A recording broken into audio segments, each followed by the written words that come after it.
April 1882, St. Joseph, Missouri. Although the residents don't know it, the most wanted man in America is secretly living just outside their town. He's posing as a family man named Thomas Howard. He's there with his wife, his 2 kids, and living in a nice house just outside of town.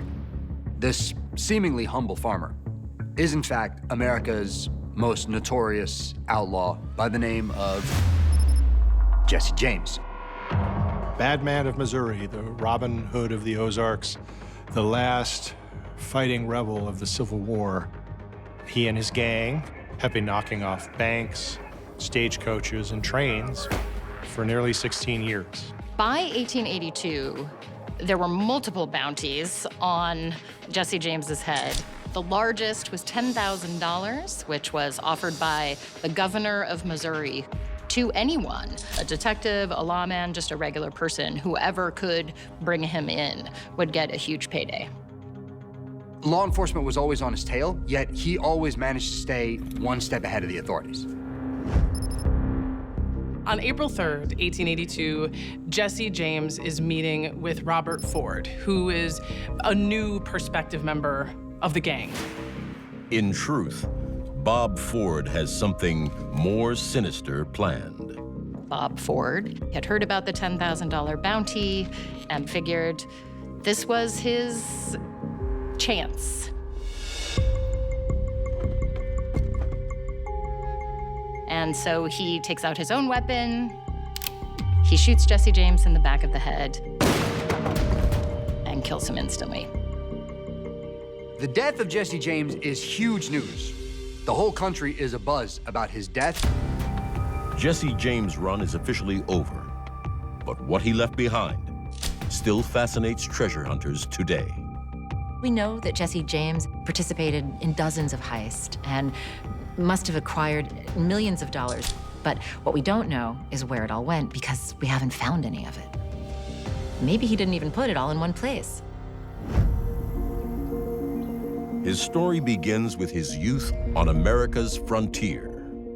Jesse James is born in 1847 to a strongly Southern family. They're in Western Missouri, though they're not wealthy, own slaves. And just as Jesse's maturing, we see the outbreak of the Civil War, where those Southern sympathies are inflamed to a radical degree.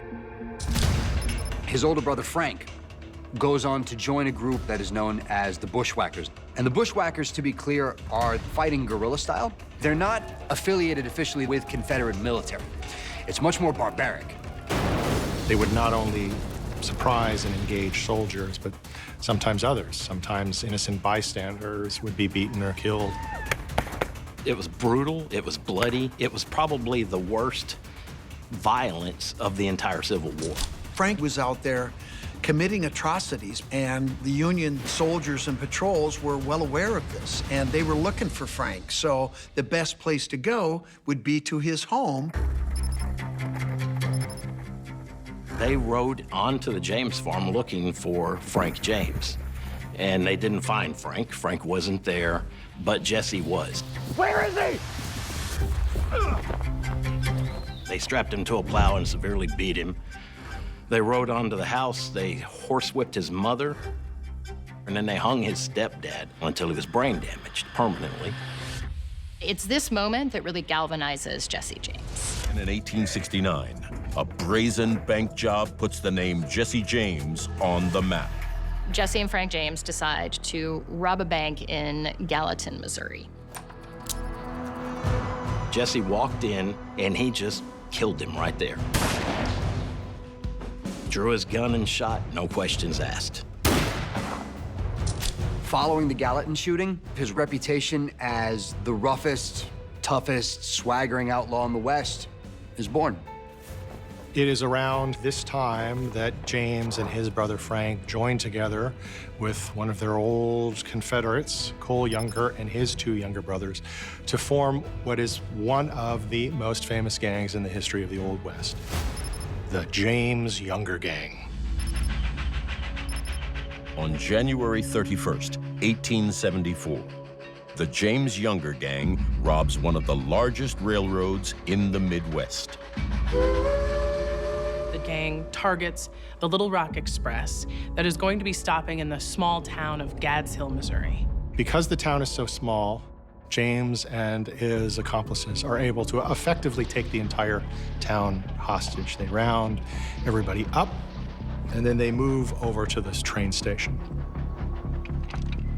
They are able to redirect the train onto a side track. They jump out from underneath the platform, take the conductor.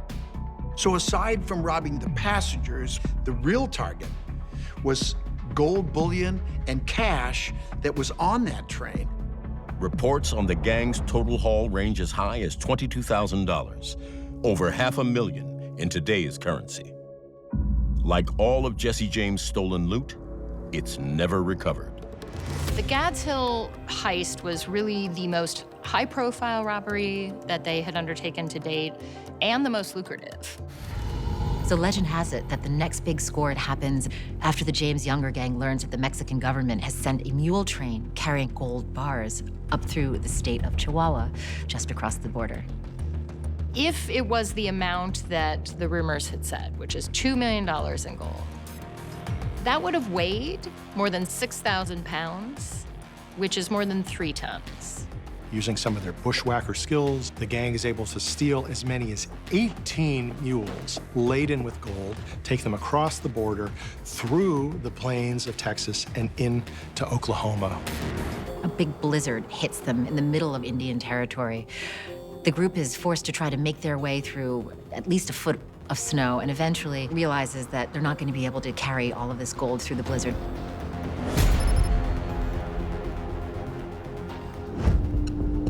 Hide it in a cave. He then writes up something of a contract in an unusual way. Jesse reportedly took a bucket and engraved in it the date and then the names of all of the men who were with them in that gang, and left it as a marker. We might ask the question, why not return for the treasure? Well, the answer is that the James Younger gang very soon makes the fateful decision to rob a bank in Northfield, Minnesota.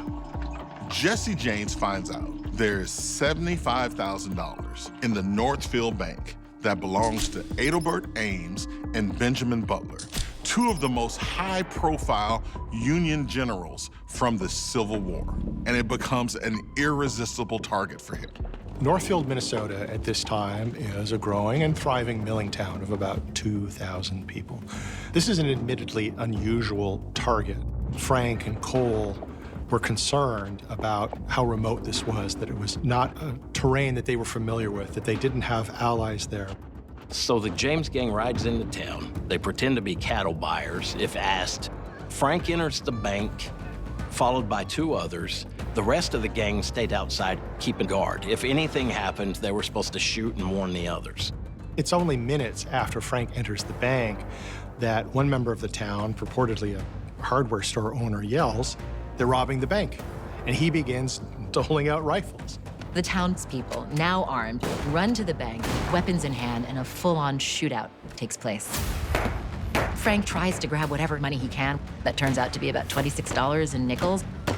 All the while, out on the street, the rest of the gang is being shot to pieces.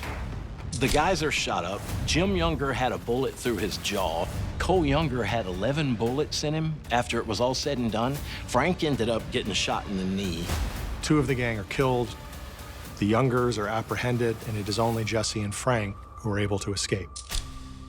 This is basically the end of the Jesse James heyday after this botched fiasco of a heist. We now have a reason why nobody would go back, at least not immediately, to retrieve that money. The gang is no more. The heat is on in a way it never has been before, and Jesse James does, in fact, lay low and lives for 3 years, the persona of Thomas Howard. In 1881, Missouri Governor Crittenden places a $10,000 reward on Jesse James. When you put a reward on someone's head, everybody and their dog wants a piece of that.